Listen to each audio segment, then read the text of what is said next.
Welcome to the Irresistible You podcast. This is another new mini-series called Irresistible Links. I used to do a series way back in the day that started on my blog. So we're going way back here. Back in 2010, I did this roundup post of links every single Friday where I was curating things that were happening in the weight loss community, the plus size community, articles and videos about confidence, different fashion videos, products, like the current products that I'm really loving. And just, it was a really fun way to pull all of these different items together and share them with you. So as I was planning for 2024, I had this idea about reviving that series, but bringing it to the podcast where I could essentially do the same thing. So we're going to get this series started. What you can expect is the same thing. It's going to be a curation of things going around the web as it relates to plus size women, plus size fashion, confidence, body image, weight loss, and also products and, tips and things that I've been trying this week and things that I love that I want to share with you all as well. So you can listen to this two different ways, just like the rest of the podcast. This is available through Amazon Music. Subscribe using the Amazon Music app and make sure you get notifications each time an episode is published. You can also use any other podcast player of choice, but the preference for me is Amazon Music. If you are an Amazon Prime member, you have access to this for free, ad-free. And if you're not a Prime member, I will always have a link in the show notes with a free trial. It's for 30 days. You can sign up and you can check it out and see if you like it. So that's one way, right? Through the podcast player. The second way, if you're a more visual person, is you can watch these episodes over on YouTube. So if you head over to YouTube, that link is also in my show notes. You can watch these episodes. And for Irresistible Links, that might be a really great way to consume this episode because I'm going to be more visual in terms of sharing links and products and things like that I want to screen share and then show you some things too. So either way you do it, we're going to get this party started. All right. So the first article that I was looking at, and this came out back in December, so it's about a month old, but I had seen this article. It made national news. It is on ABC News. It was in Time. It was on every major news publication. And it was because of this viral TikTok video. So this TikToker had posted a video. Her name is @KimmyStyled over on TikTok. And I will link all of this in the show notes too, so you can go and check her out. But she had posted a TikTok video about how to use the Southwest Airlines customer of size policy. Now, the customer of size policy is the policy in place with their airline that if you require an extra seat, this is the policy they have in place for you to be able to do so. And this video, you guys, it currently has over 1.1 million views. Crazy. It's crazy to me. So this thing went viral and there's a lot of comments. There's hundreds and hundreds of comments just in the TikTok itself. And you have comments that range from, oh my God, girl, thank you so much for sharing this. I didn't know that. So backtrack a little bit. What she does in the video is it's like a point of view type of video where she asks the Southwest agent for a customer of size ticket. And then when she boards the plane, she asks for a seatbelt extender. And people in the comments, you had a range. You had people that were so grateful. They're like, I never knew I could do that. I'm always so embarrassed to ask, or I didn't know I could do that. And then you had the triggered trolls, right? The triggered trolls came out to play. And these triggered trolls, I swear to you, there are so many people, non-fat people, skinny people, that get so triggered by anything that a person, quote unquote, of size does with their life. And it's it's pretty shocking to me. It's really not shocking because, I mean, I know this, but it's always like, it's just jarring when you see it. And so just to summarize, like, so this article, people were acting also like this was a new policy from Southwest. And from what I gathered, this caused extra questions or extra inquiries at Southwest for people trying to do the same thing. And then Southwest, you can go right on their website and you can see their customer of size policy, and it's very detailed. And Southwest actually had come out with a statement that stated their customer of size policy allows for overweight passengers, which is defined as someone whose body does not fit in one seat, the boundary that is delineated by the armrest. So if you are spilling over into the other armrest, then you would be qualified for this customer of size policy. And with Southwest, if you require an extra seat, you will get that seat for free. So people are just super triggered that Southwest gives this away for free. They are, it's just like any other thing whenever someone else is receiving any type of support, they think it's taking away from them. So you have the triggered trolls who think that this is why the cost of airline tickets has gone up. And I'm like, no, honey, like this is not why. Let's do our homework. This is not why airline prices have gone up. There are so many other factors that play into that. And I used to work in the travel industry. I worked in the travel industry almost 10 years.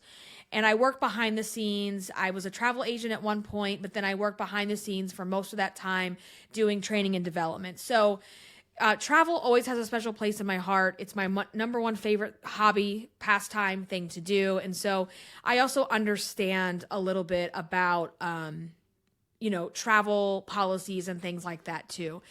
And what's funny about this is the people who are acting like, oh my God, this is why the price of tickets have gone up and this is why things are so expensive. And Southwest, I quote, says, "We've had a long-standing policy for more than 30 years designed to meet the seating needs of customers who require more than one seat to protect the safety and comfort of everyone on board." You can go and find this on their website. So in the Time article, people were in the comments with this video praising, or some people were, of course, praising Southwest for having this policy, and others were criticizing the airline, saying that they are rewarding obesity. Like, can we just not? Can we just not with that? So I see this trend a lot, and that's why I said anytime there's news about a plus-size person, an overweight person, especially when that person is living their best life, you have these triggered trolls that come out of the woodwork who think they're glorifying obesity. Someone with a plus-size fashion page making videos because they're trying to make themselves more confident, embrace their body.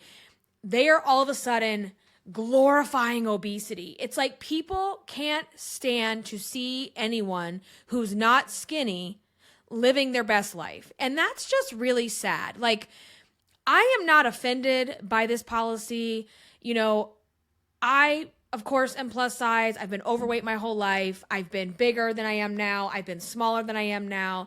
And so I've experienced things at different spectrums of the scale. I've never needed an extra seat. I've never needed a seatbelt extender. I do know at one point when I first started traveling by air, that's when I was actually at my largest. And it was a tight fit. It was very uncomfortable. The seatbelt was stretched to capacity. And I was kind of right on the border of needing that. And I've shared in my other episodes how even to this day, you guys, like when I get on a plane and I have the extra space, where I can cross my legs, and I have the extra, we got some extra seat belt we can pull.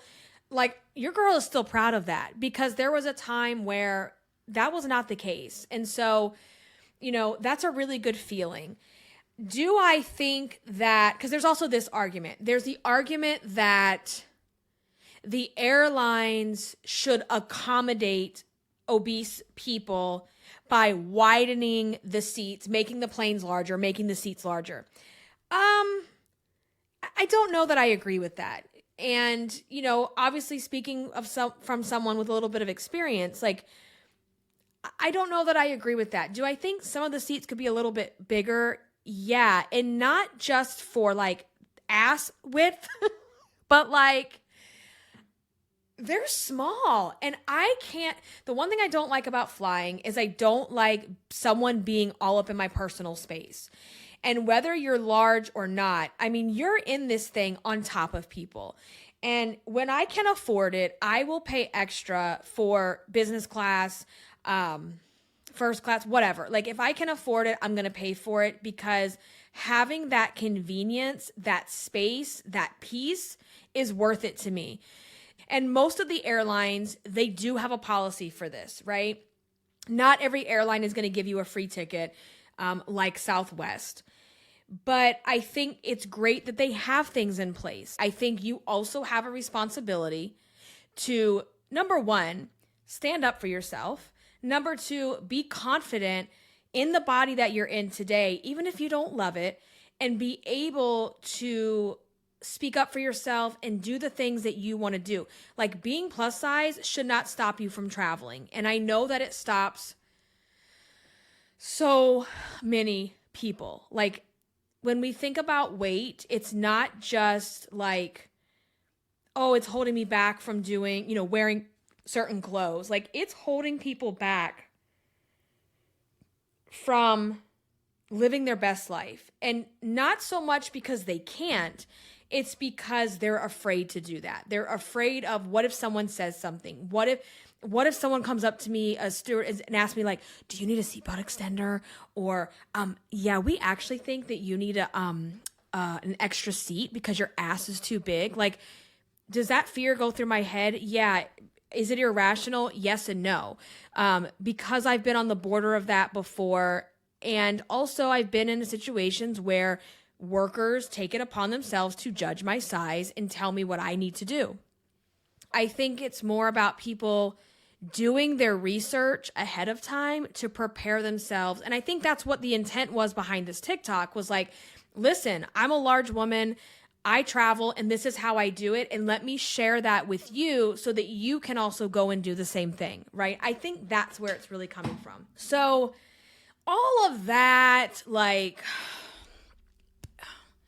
it teeter-totters, it borders into the whole fat activism thing. And I'm going to save that for another day because that's a heated topic. And the topic to where there's these people that are called fat activists that think that people that want to lose weight, it's bad. And you have plus size vloggers, content creators that over the years have built their platform being a plus size vlog content creator and now have started to lose weight. And let me tell you, they come for them with the pitchforks. And I just think it is so wrong. Like, let's let people make their own decisions. And I get it, right? I get it. You looked up to this person, you saw yourself in this person, and now you feel left behind because they're losing weight. We're not going to get into that today because I could tell you I could go off on that. But I wanted to share this with you. I want to know your thoughts. Do you think the airlines should have customer of size policies? Or do you think the airlines should be willing to change the size of their seats? And there's a petition going around about this. Like in the article, let me see if I can pull this up. There was a petition. This other plus size traveler and influencer, Jaylyn Cheney, she launched a petition asking the Federal Aviation Administration to require all airlines to implement a clear and comprehensive customer of size policy. I think that's fine. Like, I think, asking the airlines to have that policy so that people aren't caught off guard or embarrassed or humiliated in the airport, I think is a good thing. I don't think there should be, this, and I saw also there's like a petition to have the seats changed. I don't think that should be a thing. But I do think there should be some kind of customer of size policy out there that is helpful, that people can look into ahead of time. And so it states here that for now, most airlines simply recommend requesting a seatbelt extender, purchasing an additional seat, or upgrading to a higher fare class that offers more personal space, which is what I talked about earlier. I do like the comment here.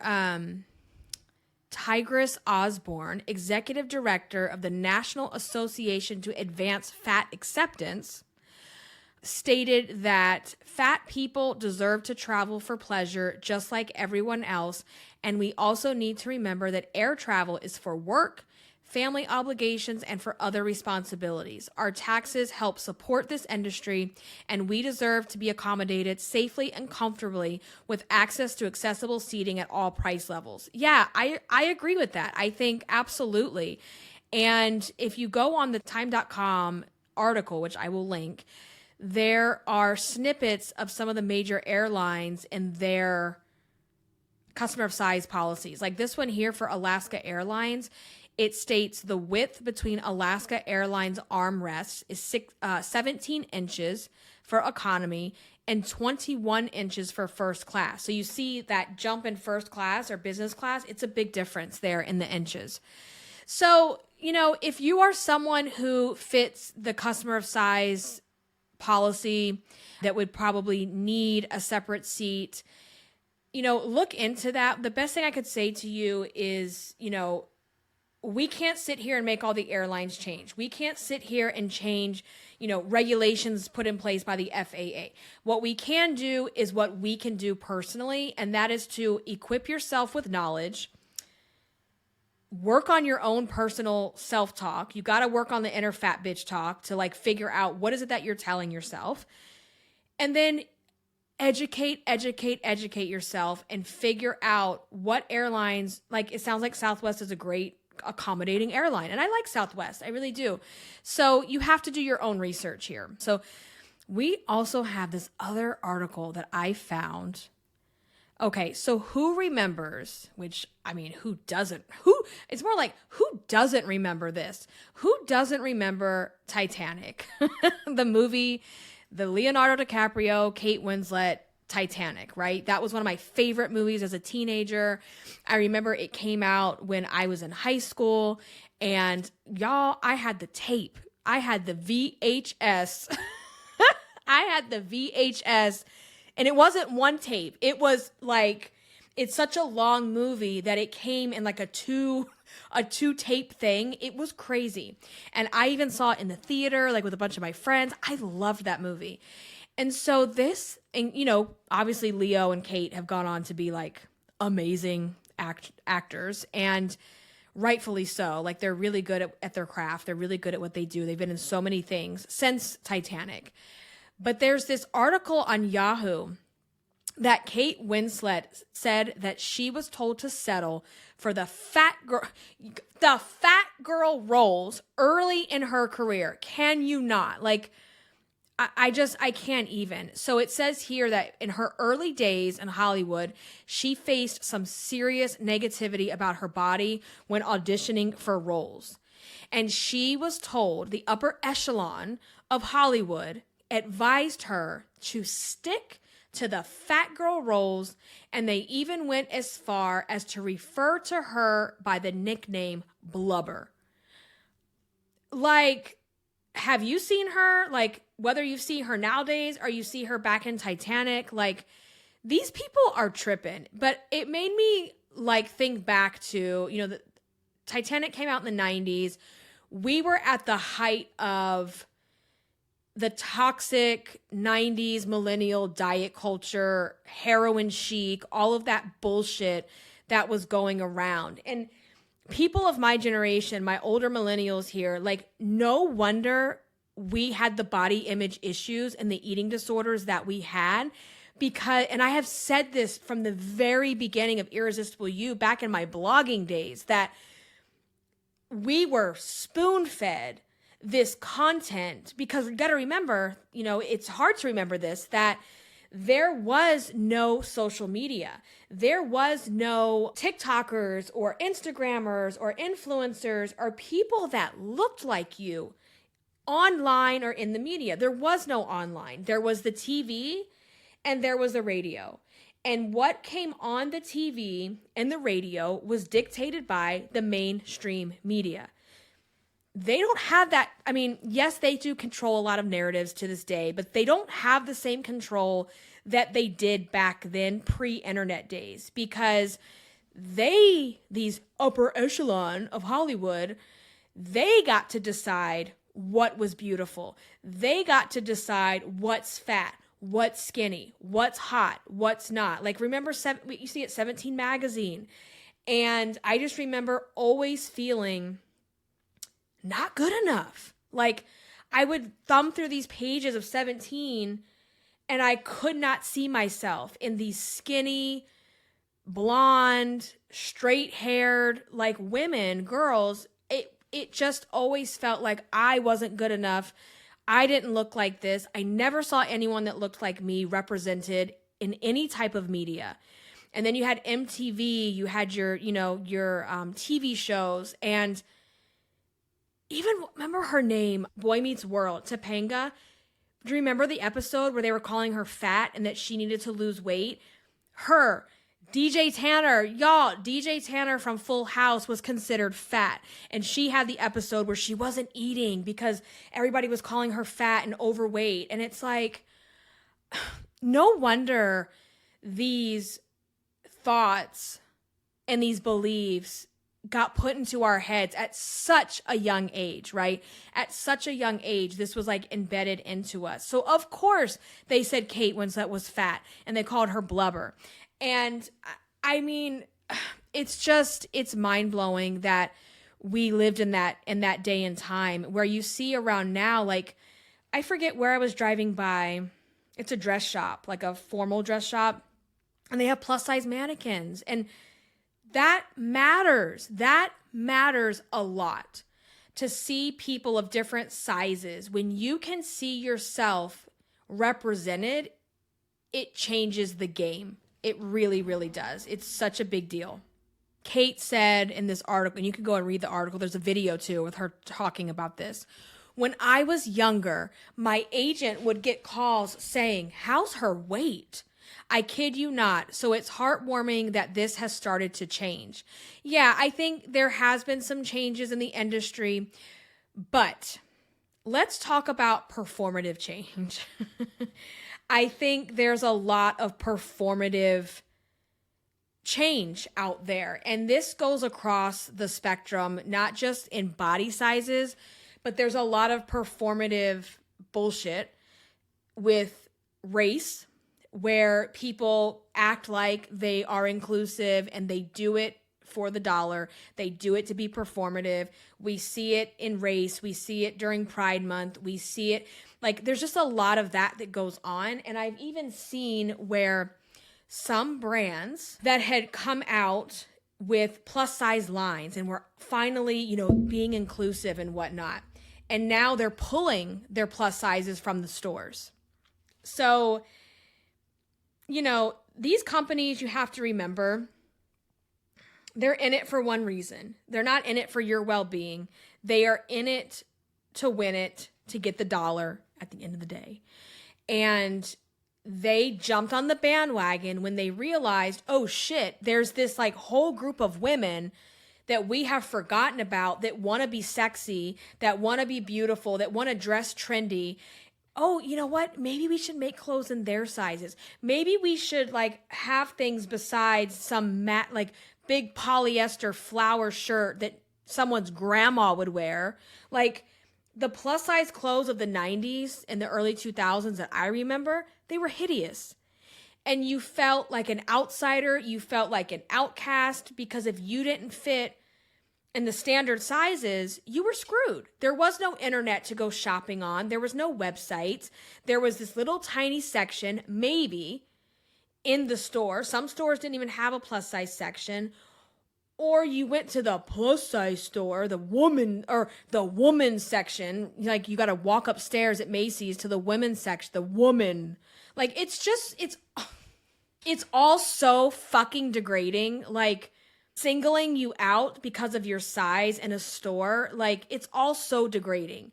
And everyone has the right to find clothes that are cute and trendy and make them feel good, and not be forced to pick out these clothes that when you were younger, you look like you were an HR manager who was 60 years old. Like, I effing can't. I really can't. And, yeah, so I can't with that. So the fact that, you have these people and these pretentious assholes in Hollywood, in the media, like, who gave them the right to decide what's fat?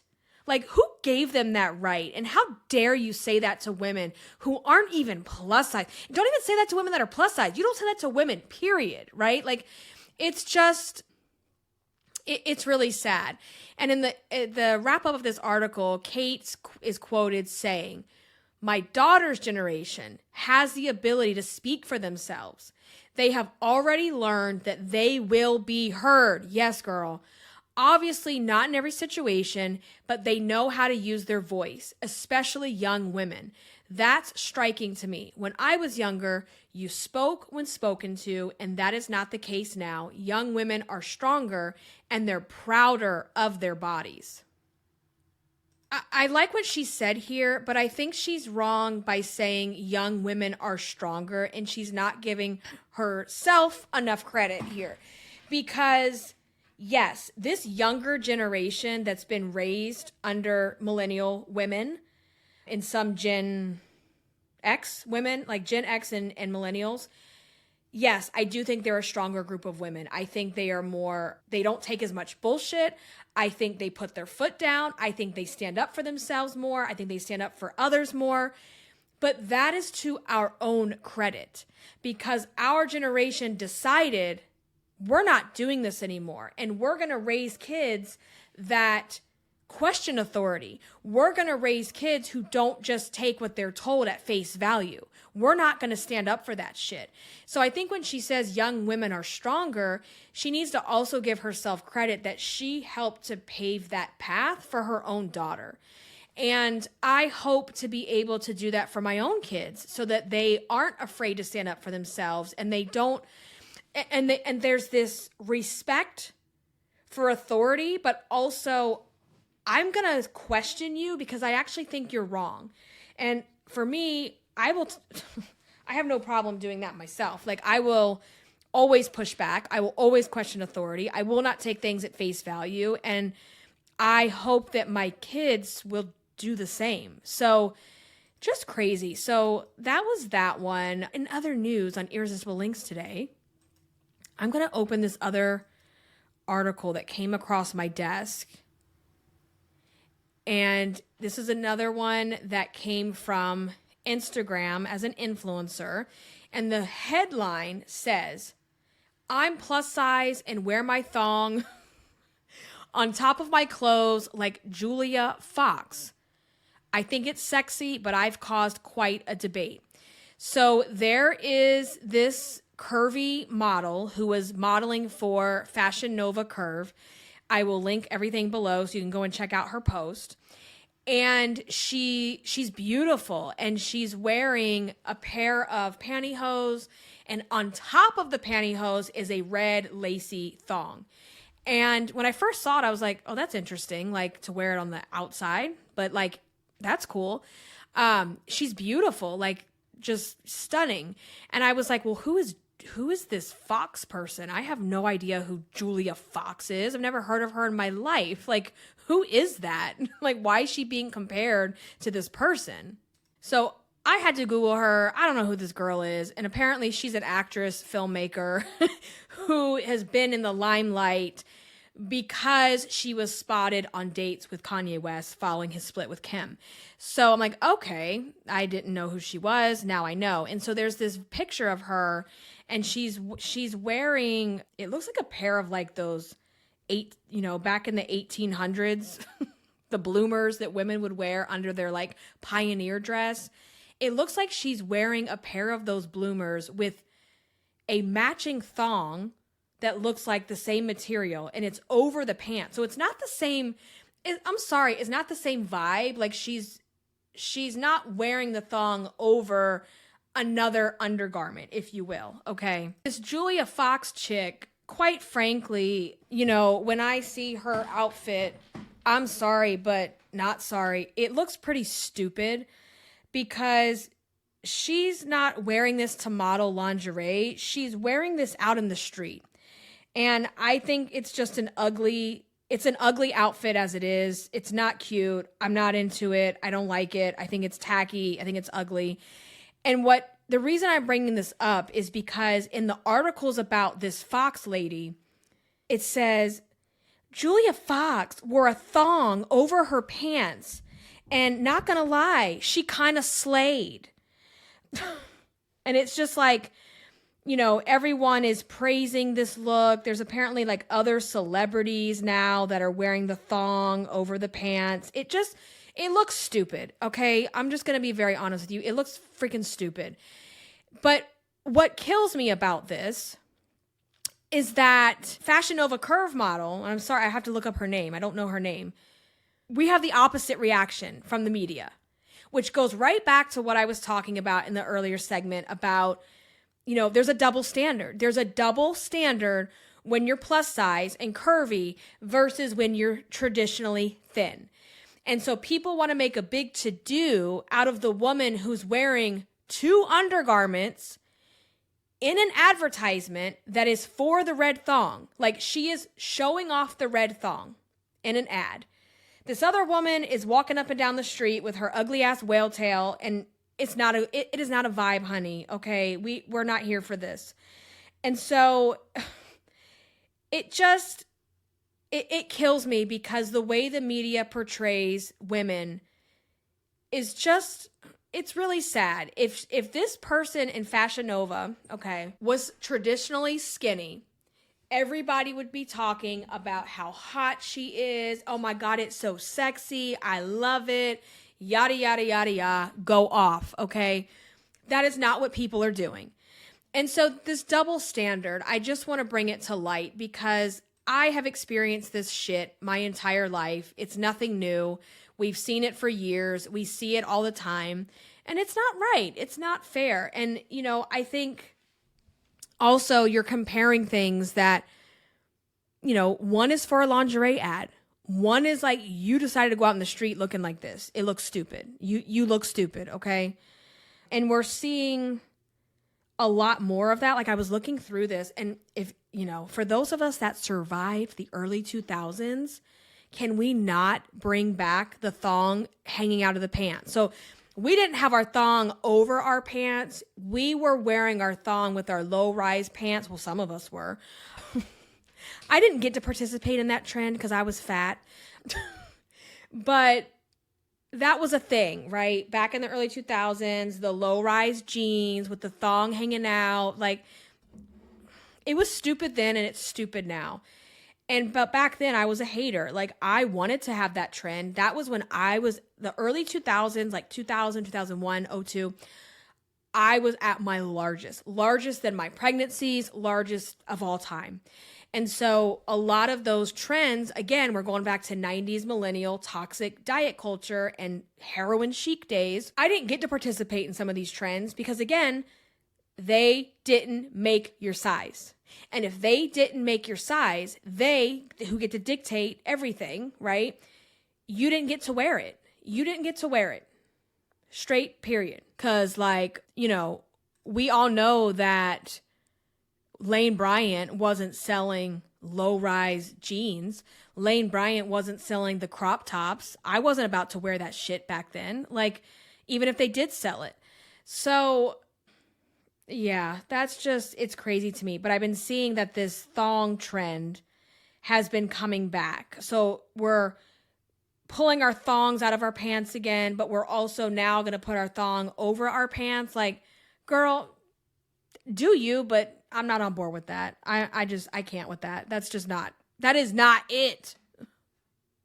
Okay, so I want to get to the part in this series where I just share with you what I'm loving this week in terms of some products and items and things like that, because, I love to shop. I love to look for deals. I love to find things that make my life more irresistible, more easy.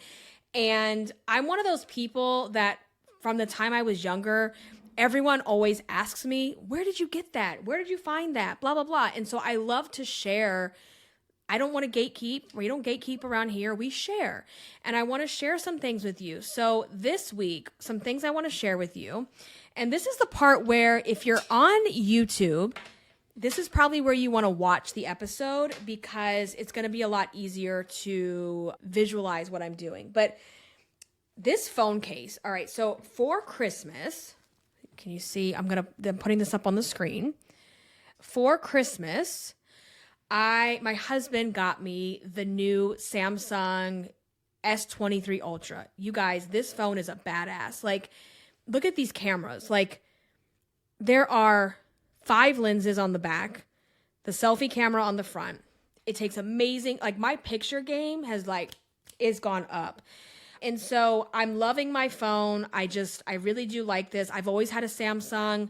Sorry, Apple people. I don't like Apple. I will never eat the Apple. I love me a Samsung. I love my Android. Love it, love it, love it. And so what I want to share with you is my phone case. So I had a similar phone case to this on my old Note 10 Plus, which is what I upgraded from. And I just love this. I had bought this phone case back in 2021 when we did the big family Disney trip because I wanted to make sure, we're in Disney, we're with the kids, we're going to be taking pictures left and right. And I don't want to accidentally put my phone down on the stroller or on a table and I lose it.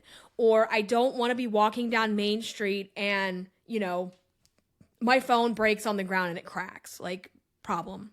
I want to have easy access to my phone so I can take pictures and I'm not constantly pulling it out of the bag and putting it back, especially when you're traveling and doing, touristy things like that.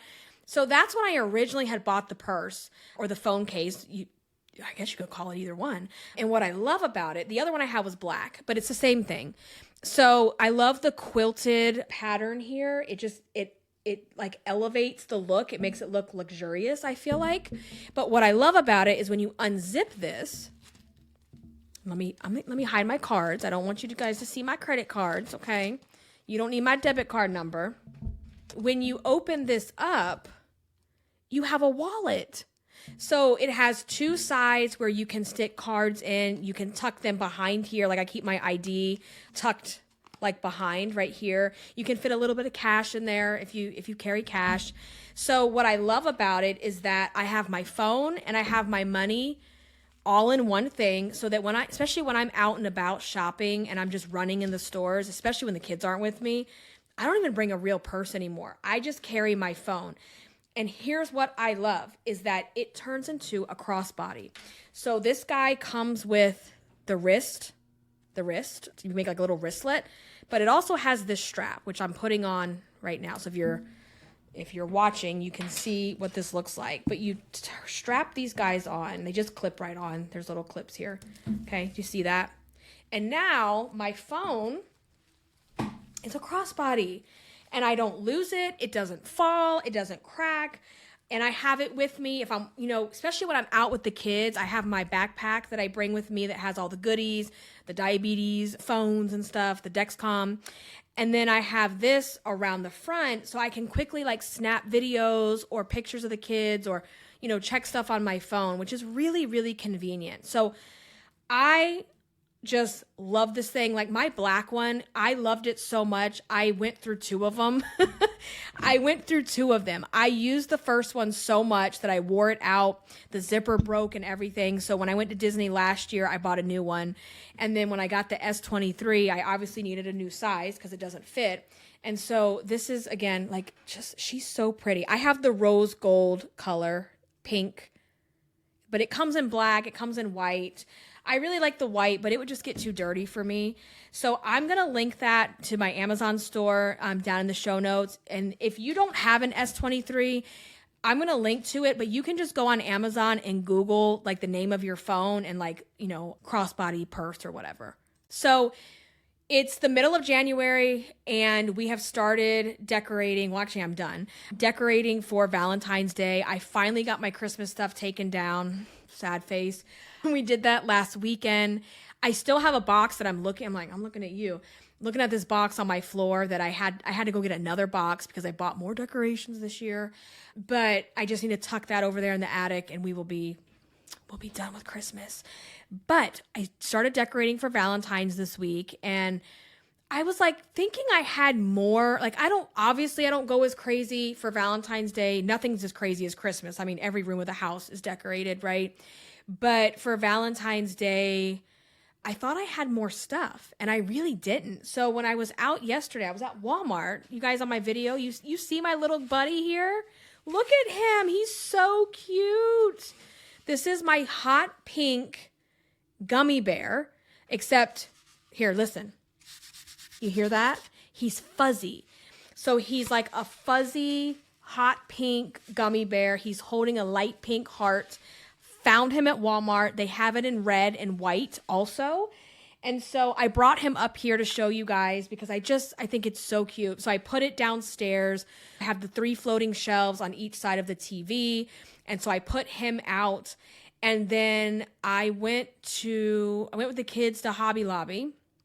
And all of their Valentine's Day stuff is 40% off.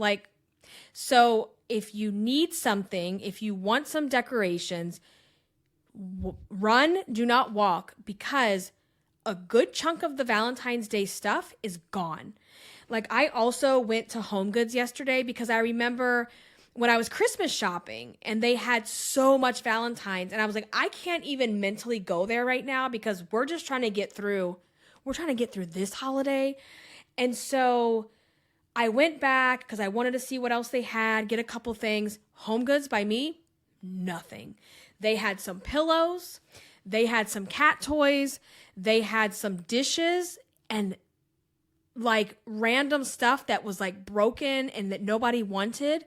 It's gone. And the whole store was taken over by summer, garden, pool. And it's so funny to me because when I see that stuff now, I'm like, oh God, I'm not into that. I'm not I don't care. But of course, when summer comes, I'm going to be all about it. And then it's, Halloween shit's out. I just can't keep up with the retail world. It's crazy to me. So get over to Hobby Lobby, 40% off. Get over to Walmart. They've got these adorable bears, gummy bears, and they have some other things also. So go and check that out. So I put a video of the decorations. I can share that again, but I put some little heart lights that I bought. I did a little like Valentine's Day village. And I remember one of the little village houses lights up and I got it from Hobby Lobby for like $7. So cute. And I remember I was shopping somewhere like a few weeks ago and they had a Valentine's Day nutcracker. I love nutcrackers, and even Kat, she's like, Mommy, we should get this. And I was like, oh yeah, I like it, but I don't love it. And now that I look back at it, I'm like, no, I think I really want to go get it. So I'm going to go see if they have it. I think they're sold out everywhere, but I'll share with you guys on Instagram if I find him because he is really cute. So yeah. Oh, and one more thing because, so yes, I did get on the Stanley train. I did not own a Stanley. I had been thinking about it for a while. I've mentioned it here and there, but I wasn't like, oh my God, I have to have one. I would never stand outside for hours waiting for one. Y'all are crazy. I'm not going to rush into Walmart or Target and run and scream and like fall on the ground to get one. But I guess I had mentioned it enough times that Frank took notice. And when I got home the other day, he had this beautiful light purple Stanley. Can you see her? She's so beautiful. Sitting on my desk. And you guys know, look around. You see my watch. My watch is light purple. My walls are light purple. My brand is that is my brand. That is my branding, right? So this cup is like screams Irresistible Media all the way. And let me just tell you, the hype is real. It is an amazing cup. I love it. It keeps everything cold. And I've been drinking my water because a beautiful cup makes you want to drink your water. And I'm all about whatever works to get the job done. So we love her. We love her. We will link her below as well. And that's just a few of the things that I am really liking right now. And I like the series. I had a lot of fun today. I think this is going to be a fun addition to Irresistible You. We will have our flagship episode every week where we get into the meat and potatoes of, a certain topic. We have our 10 pounds, 10 times, which is my weekly weigh-in with you guys. And then we have this fun, let's just do the gossip and the news around plus size, body image, weight, and all that stuff. And, Irresistible Links. I like it. So I want to hear what you think. I want to know if this is something you enjoyed listening to or watching. You can leave a comment on YouTube or head over to Irresistible Icing and DM me on Instagram at Irresistible Icing and let me know if you like this format and if you guys are finding irresistible articles, links, products, things, share those with me. I would love to share those with our listeners as well. So I think this is going to be a fun addition. Stay tuned for next week because we have more coming your way. And I think 2024, we're going to give you more in 2024. That's the theme. That's the theme. So, all right. Don't forget to subscribe, whether it's on YouTube and or Amazon Music. I would greatly appreciate that. And also there is a link down in the show notes. If you are not on my email list, make sure you join. That way you get notifications when new episodes come out, new offerings, new products, and it's the best way to stay connected with me because we never know what social media is going to do with themselves. So on that note, have an irresistible week. Until next time, stay irresistible. Bye, guys.